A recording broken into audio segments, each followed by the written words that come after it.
Welcome back to our channel the Babus family. বন্ধুরা, আশা করছি তোমরা সবাই খুব খুব খুব ভালো আছো। আমরাও খুব ভালো আছি বন্ধু। ঘড়ির কাঁটা বন্ধু এখন বেলা 12টা। সমস্ত কাজকর্ম সেরে নিয়ে রান্নাঘরে চলে আসলাম বন্ধু দুপুরবেলা রান্না করতে। আর তোমাদের দাদাভাই গেছিলো বাজারে, তো বাজার থেকে দেখো প্রচুর প্রচুর সবজি নিয়ে এসছে, মাছ নিয়ে এসছে, বাবুর চিকেন নিয়ে এসছে। তো এই চারাপোনা মাছটা দেখছো, এটা বড় বড় সাইজের একটা করেই রেখেছে মাছ। তো 5 পিস মাছ আছে এতে। আমি নুন হলুদ মাখিয়ে নিলাম, আজকে এই মাছটারই ঝোল করব, চারাপোনা মাছের ঝোলই হবে। তো কড়াই গরম করে বন্ধু ভালো করে তেলটাকে গরম করে মাছ ভাজা একে একে বসিয়ে দিলাম। আর যেহেতু এটা নিরামিষ মানে পেঁয়াজ রসুন ছাড়াই করব, তো আদা কাঁচা লঙ্কা আর টমেটো পেস্ট দেবো। আর পটল আলু কেটে নিয়েছি বন্ধু, দেখতেই পাচ্ছ ওপাশে রয়েছে। তো মাছটা ভেজে নিয়ে বন্ধু টমেটো আর কাঁচা লঙ্কার পেস্ট করে নেওয়ার পর আমি মাছটাকে ভেজে এপিট ওপিট করে ভালো করে ভেজে নিয়ে তুলে নেব। আর নেয়ার পর বন্ধু আমার কিন্তু বাবুর চিকেন সেদ্ধ হয়ে গেছে, যেটা বাবু খায় আর কি। চিকেন মেটে সেদ্ধ হয়ে গেছে, ভাত হয়ে গেছে, ভাত উপর দিয়ে দিয়েছি বন্ধু। আর এপাশে এপিট ওপিট করে মাছটাকে লাল লাল করে ভেজে নেওয়ার পর সামান্য জিরে আর কাঁচা লঙ্কা ফোড়ন দেবো। এই ঝোলের মধ্যে বন্ধু বেশি মশলা না দিলেও চলে, অনেকে জিরে বাটা দিয়েও করে, আর আমি একটুখানি জিরের গুঁড়ো দেবো। তো যাই হোক, কড়াইটা ছোট নিয়ে ফেলেছি, মাছগুলো হয়ে গেছে অতিরিক্ত কড়াইয়ের তুলনায় বড়, জানো। তো জিরে কাঁচা লঙ্কা ফোড়ন দেওয়ার পর বন্ধু কেটে রাখা পটল আলু দিয়ে দিলাম। দেওয়ার পর বন্ধু এটাকে একদম কম আঁচে ভালোভাবে নেড়ে চেড়ে ঢেকে ঢেকে রান্না করতে হবে। এখনই নুন দেবো না, নুন দিলে পটল থেকে জলটা ছেড়ে যাবে, ভাজাটা ভালো হবে না। আর ওইটাকে ভাজা বসিয়ে ঢেকে আমি চলে আসলাম বন্ধু ভাতের পাতে স্যালাড খাবো, তো সেটাকেও কেটে নিতে হবে। তো পেঁয়াজ শসা লেবু কেটে নিলাম, কেটে ধুয়ে রেখে। আর বাবুর এখন খাওয়া দাওয়া চলছে। এ দেখো বন্ধু কত সুন্দর পটলটা রং ধরেছে, দেখেছো? পটল আলু ভাজা ভাজা হয়ে গেছে। তারপর আমি টমেটো আদা পেস্ট দিলাম। দেওয়ার পর বন্ধু এখানে একে একে যাবে লবণ, হলুদ, সামান্য জিরের গুঁড়ো, সামান্য ধনের গুঁড়ো, আর আমার হোমমেড যেই ভাজা মশলা করে রেখেছি বন্ধু, সেটা একদমই সামান্য দেবো, হাফ চামচেরও কম। এই যে দেখো দিয়ে দিলাম। আর অনেকে গুঁড়ো গরম মশলা দেয়, তো আমি বন্ধু এতে গুঁড়ো গরম মশলা ব্যবহার করিনি, কারণ ঝোলটা তাহলে আবার রিচ হয়ে যাবে। তো মশলাটা ভালোভাবে নেড়ে চেড়ে কষিয়ে নিয়ে জল দিয়ে দেবো পরিমাণ মতন। তো যেহেতু বন্ধু এটা আমার এই বেলায় দুপুরবেলাতেই খাওয়া হবে, রাতের বেলা কেউ মাছ খায়ও না আমাদের বাড়িতে, আর রাতের বেলা হবে রুটি, তো ওই কারণে পরিমাণ মতন অল্পই জল দিয়ে দিয়েছি। মাছের ঝোলটা খুব বেশি করিনি, পাতলা। তো এরকমই ঘনত্ব এসছে। আর একে একে সমস্ত ভাজা মাছগুলো দিয়ে দিলাম বন্ধু। দেওয়ার পর বন্ধু এটাকে ফুটতে দেবো 3 থেকে 4 মিনিট ঢাকা চাপা দিয়ে। আর তারপরে দিয়ে দেবো বন্ধু ধনেপাতা কুচিয়ে রাখা, ধুয়ে ফ্রেশ ধনেপাতা একদম দিয়ে দেবো। দেওয়ার পর বন্ধু এটাও ঢাকা দিয়ে দিলাম। নামানো ঠিক আগে বন্ধু একটুখানি সানরাইজের রেস্তোরাঁ ম্যাজিক মশলাটা সামান্য একটু ছিটিয়ে দিলাম, ব্যাস। তো হয়ে গেল বন্ধু আমার মাছের ঝোল একদম কমপ্লিট। গ্যাস অফ করে দিলাম। তো এই দেখো বন্ধু দুপুরবেলা লাঞ্চ থালি নিয়ে বসে পড়েছি। আর সাথে বন্ধু আমাদের জন্য করেছিলাম ঢ্যাঁড়স সেদ্ধ পাতে খাওয়ার জন্য, তো যেটা মনে একদমই পছন্দ করে না। তো আর মাছের ঝোল, ব্যাস। তো মাছের ঝোলটা বন্ধু খুবই সুন্দর হয়েছে। আর সাথে কাগজি লেবু বন্ধু তোমাদের দাদাভাই এনেছিল, কাগজি লেবু চিপে এই পাতলা মাছের ঝোল বন্ধু খুব ভালো। বিশেষ করে এই গরমের সময় তো বন্ধু একদম কোনো গ্যাস অম্বলের কোনো সমস্যাও নেই, আর খেলে পরে তাড়াতাড়ি হজম হয়ে যায়। তবে মাছগুলো বড্ড বেশি তোমাদের দাদাভাই বড় বড় করেই রেখেছে, কাটিয়ে আর নিনি। এটা যদি 2 টুকরো করে আনতো আরও সুন্দর হতো। তো যাকগে, অত তো বুঝে উঠতে পারে না। আর এই বাড়িতে আসার পর বেশিরভাগ বাজারঘাট তোমাদের দাদাভাই করছে, আমি তো একদমই বাড়ি থেকে বেরোতে পারছি না, যেহেতু আমার সাইকেলটা অকেজো হয়ে পড়ে আছে। কবে সারানো হবে তাও জানি না। আর সারাবো কী করে, এখানে 1 হাঁটু জল, যেতেই তো মানে কষ্ট, জানো না। আর তার মধ্যে দেখো না বন্ধু সমস্ত এই দুপুরবেলা খাওয়া দাওয়া সেরে নিয়ে এঁঠো পরিষ্কার করে গ্যাস ওভেন মোছার পর কাপড় কেচে ধুয়ে স্নান করে নিয়ে সন্ধেবাতি দিয়ে চলে আসলাম চায়ের ডিপার্টমেন্টে। সন্ধেবেলায় চা না খেলেও তো হবে না, তো এখন এই চা নিয়ে যাচ্ছি আমাদের জন্য। চায়ের সাথে বিস্কুটটা নিয়ে নেবো বন্ধু, আর সাথে বাবুর খাবারটাও নেব। তো ছেলে গেছিলো ছাদে, পুজো দিয়ে আসলো, পুজো দিয়ে এসে এখন ঘরে বসে আছে। তো চাটা নিয়ে যাই। নিয়ে যাওয়ার পর দেখছি মনা আবার বলছে যে মা একটু আমার জন্য দুধ চা করলে না। তো আমি তো জানি ও চা এখন খাবে না, তাই ওর জন্য আর দুধ চা করিনি।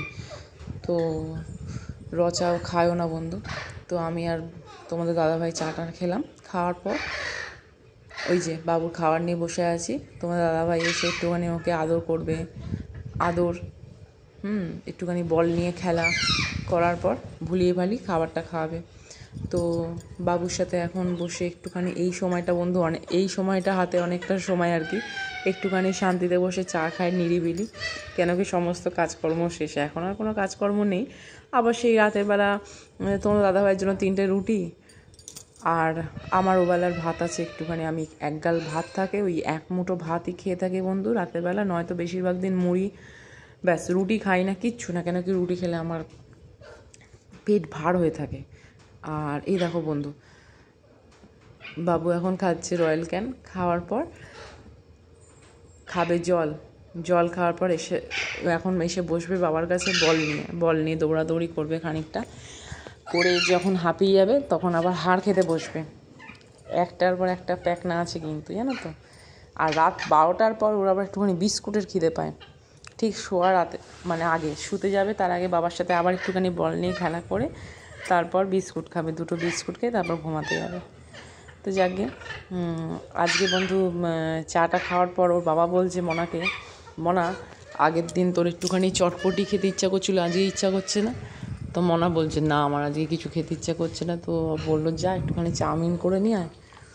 তো আমি ভাবলাম মনা তো উঠবে না, যাবেও না, তো একটুখানি চাউমিন আমি করেই দিই। তো দেখো বন্ধু, চাউমিনটা সেদ্ধ করে নিয়ে জল ঝরিয়ে ছেঁকে নেবো। তো পাশের গ্যাসে রাখলাম, এই গ্যাসে কড়াইটা বসিয়ে দিলাম যেহেতু। আর ঘরে থাকা চিনেবাদাম, তেলটা গরম করে একদম গ্যাস কমিয়ে হালকা আছে একদম নেড়ে সমানে ভেজে নিতে হবে। বাদামগুলো একটু লালচে হয়ে এসছে। এই বাদাম ভাজাটা বন্ধু একটুখানি সাবধানে ভাজতে হয়। বেশি যদি রাখি তেলে পুড়ে যায়, কম যদি ভাজি একটু কাঁচা থাকে, মানে খুব সাবধানে সতর্ক নিয়ে ভাজতে হয় বাদামটা আমাকে। আর সাথে বন্ধু গাজর, বিনস, সামান্য একটু বাঁধাকপি, 2টো কাঁচা লঙ্কা কুচিয়ে ধুয়ে ওই তেলের মধ্যেই দিয়ে দিলাম। দিয়ে ভালো করে নেড়ে চেড়ে বন্ধু গ্যাসের ওপর এইটাকে ভাজতে হতে দেবো। আর ততক্ষণ বন্ধু চলে যাব ডিম আনতে। ডিম মানে ফ্রিজ থেকে আর কি, ডিম 2টো বার করে নেব। আর চিকেন সেদ্ধ আছে বন্ধু, করা তোমার চিকেন সেদ্ধ আর সোয়াবিন সেদ্ধ। তো সামান্য সেগুলো একটুখানি হাতে করে ভেঙে একটু গুঁড়ো গুঁড়ো করে নেব। চিকেনটা সোয়াবিনটা নিয়ে সেগুলো এতে একে একে দেবো। আর তার আগে বন্ধু একটা পেঁয়াজ দিলাম, যেহেতু চিকেন যাচ্ছে, নিরামিষ হলে পেঁয়াজ দেওয়ার দরকার ছিল না। তো পেঁয়াজটাও ভাজা হয়ে যাক। এরপর বন্ধু ডিমটা ভেঙে কড়াইতে দেবো। দেওয়ার পর দেবো সামান্য গোলমরিচের গুঁড়ো, যেহেতু আমাদের বাড়ির মানুষ ঝাল একদম খেতে পারে না। আর কখনো বন্ধু এরকমভাবে একটুখানি হাতের সামনে যা সবজি থাকবে, তোমরা বন্ধু এখানে আলু দিতে পারো। তো যেহেতু আমাদের মনে আলু খায় না, তো ওর জন্য আমাকে একটুখানি গাজরই দিতে হলো। তো তোমরা এরকম আর কি জলখাবারে টিফিনও করতে পারো বন্ধু, একটুখানি এরকম করে একটুখানি বাচ্চাদের টিফিনও দিতে পারো, তাড়াতাড়ি কিন্তু বন্ধু হয়ে যায়। যদি তোমাদের ঘরে চিকেন থাকে, 2-1 পিস সেদ্ধ করে রেখে দিলে এই চাউমিন করার জন্য, কিংবা কখনো যদি চিকেন রোল করো তখনও কিন্তু বন্ধু একটু লেগে যায়। সামান্য চিকেনটাকে বাটার বা সাদা তেলের ওপরে একটুখানি নেড়ে চেড়ে লাল লাল করে নিলে কিন্তু হয়ে যায় বন্ধু। তো চিকেনটা এই কারণে বন্ধু সেদ্ধ করে রেখে দিই, কখন কার কী খেতে ইচ্ছা করে বলা যায় না। সব সময় তো চিকেনটা বড় করিয়ে রান্না করা সম্ভব না। আর এ দেখো বন্ধু, আমি কিন্তু তোমার ডিম দেবো বলে মাঝখানে জায়গা করে নিলাম, অনেকটাই তেল দেখতে পাচ্ছ। তো এই তেলে ডিমটা অবশ্যই ভালোভাবে ভাজা হয়ে যাবে। আর আমি সম্পূর্ণ রান্নাটা করছি বন্ধু, গ্যাসের আঁচটা খুবই লো, একদম লো, মানে ধিমা আঁচে দিয়ে, তাতে কিনা সমস্ত সবজিগুলো সফট হয়ে যাবে। আর ভাজাটাও খুব সুন্দর হয়ে যাবে, পুড়বেও না, কিচ্ছু না। সবুজ বিনস, সবুজ গাজর, অরেঞ্জ এরকমই থাকবে। তো যাকে আমি সমস্ত বন্ধু উপকরণ একে একে দিয়ে আমি কিন্তু এতে একটা তোমার ম্যাগি মশলা একটা পুরো প্যাকেট দেবো। ম্যাগি মশলাটা বন্ধু দিতে পারো, তোমাদের কাছে যদি পাস্তা মশলা থাকে সেটাও দিতে পারো, কিন্তু একটা ম্যাগি মশলা দিলেও খুব ভালো হয় টেস্ট। আর সামান্য বন্ধু নুন যেমন দেবো তেমন একটুখানি নামানোর সময় চিনি দেবো। আর একটু দেব সামান্য পরিমাণে ঘিটা দিলে বন্ধু কী হয়, একটা ঘিয়ের সুন্দর গন্ধটা, অ্যারোমা যেটা একদম গুলে মিলে যায় সবজিগুলোর মধ্যে, চাউমিনটা কিন্তু টেস্ট দ্বিগুণ করে দেয়। তবে এবারে চাউমিনটা বন্ধু দোকান থেকে এনেছি, এত সুন্দর চাউমিন প্রত্যেকবার দোকানে দাদা দেয়। এবারে চাউমিনটা আমি তো নিজে সেদ্ধ করলাম, তো অল্প সেদ্ধ করে আমি সেদ্ধ ফোটায়ও নিই, জাস্ট গরম জলে রেখে সঙ্গে সঙ্গে আমি এবার ঠান্ডা জলে ধুয়ে নিই। কিন্তু দেখছি চাউমিনটা না বন্ধু ভালো দেয়নি, কিন্তু মানে চাউমিনটা বেশ ঝরঝরে থাকবে, একটার সাথে একটা গায়ে লাগবে না, সেরকম না। আমি দেখছি বেশ ভালোভাবে চাউমিনটা একটু আঠা আঠা কেমন হয়ে যাচ্ছে। তো এরকম চাউমিন বন্ধু তোমরা দোকানে কেনার সময় একটু দোকানদারকে জিজ্ঞাসা করে নেবে যে একটু ভালো চাউমিনটা দিতে, ভালো উন্নত মানের চাউমিন 2 রকমের পাওয়া যায়। তো আমি কিন্তু দেখো সেরা উন্নত মানেরই টাকা দিয়ে নিয়ে এসেছি, কিন্তু আমাকে দিয়ে দিয়েছে পুরো ডুপ্লিকেট চাউমিন, যেই চাউমিন রান্না করে বন্ধু তোমার পোষাবে না। আর চাউমিন যদি বন্ধু ভালো হয়, তুমি সামান্য আলু পেঁয়াজ ভেজেও চাউমিন রান্না করবে, খাওয়ার সময় অপূর্ব। তো আমি বন্ধু দেখো সোয়াবিনটা আর চিকেনটা সমস্তভাবে দিয়ে আমি কিন্তু প্রত্যেকটা ভাজা ভাজা করে নিয়েছি। ডিম, তোমার চিকেন, সোয়াবিন দেখো প্রত্যেকটা কিন্তু রং ধরে গেছে। ভাজা ভাজা করে নেওয়ার পর এতে সামান্য পরিমাণে সয়া সস দিয়েছি, আর একটু বেশি পরিমাণে টমেটো কেচাপ দিয়েছি। এই পর্যায়ে এসে বন্ধু একটুখানি চিনি দিয়ে নেব। আর এখানে বন্ধু তোমরা কিন্তু সানরাইজের শাহি গুঁড়ো গরম মশলাও সামান্য দিতে পারো। আমি যেমন দেখো বন্ধু একটুখানি ঘি দিলাম, সামান্য পরিমাণে, এইটুকুনি ঘি দিলেই কিন্তু এনাফ। লবণটা বন্ধু এই সময় একটুখানি তোমরা চেখে দেখতে পারো। তো আমি বন্ধু যেহেতু রান্না করবার সময় খুব একটা চেখে দেখি না, আমার প্রয়োজন হয় না। তো তোমাদের কে কেমন নুনটা খায় ওই জন্য তার ওপর ডিপেন্ড করে। আর আমি এতে বন্ধু একটুখানি নুনটা কমই দিয়েছি, কেন কি অনেকটা করে সস যাচ্ছে তো। আর প্রত্যেকটা সসের মধ্যে বন্ধু একটুখানি লবণের পরিমাণটা যেন বেশিই থাকে। তো অতটা আন্দাজ করে লবণটা দেওয়া অসম্ভব ব্যাপার। তবুও আমি দিয়েছি, যখন কম করে দিয়েছি, লাগলে পরে দিয়ে খাওয়া যাবে। তো দেখো বন্ধু চাউমিনটা তো আমি খুব সুন্দরভাবে চাউমিনের সাথে মশলাগুলো সবজিগুলো মিশিয়ে নিলাম ভালোভাবে নাড়াচাড়া করে। কিন্তু চাউমিনটার অবস্থাটা এমনই, বেশি নাড়াচাড়া করতে গেলে কিন্তু বন্ধু পুরো ঘেটে যাচ্ছে। তো এই কারণে বন্ধু বেশি নাড়াচাড়া করতে পারছি না। ওই যে বললাম কারণ একটাই, আমাকে চাউমিনটা খুব একটা ভালো দেয়নি। কিন্তু বন্ধু বাদামগুলো বন্ধু দিয়ে দিলাম। তো আমার এ বাড়িতে বন্ধু ছোট্ট একটা স্টিলের ওই ছোট্ট হামানদিস্তা একটা নিতে হবে। আমার ও বাড়িতে শিলনোড়াটা রয়ে গেছে, ওই কারণে বাদামগুলো আমি এখন থেতো করতে পারলাম না। আর একটা ছোট্ট হামানদিস্তা আছে শিলঘরে, সেটা ঠাকুর ঘরে ধুনো গুঁড়ো করা হয়। তো এই দেখো বন্ধু আমি মেয়োনিজ আর টমেটো কেচাপ দিয়ে দিলাম প্লেটে।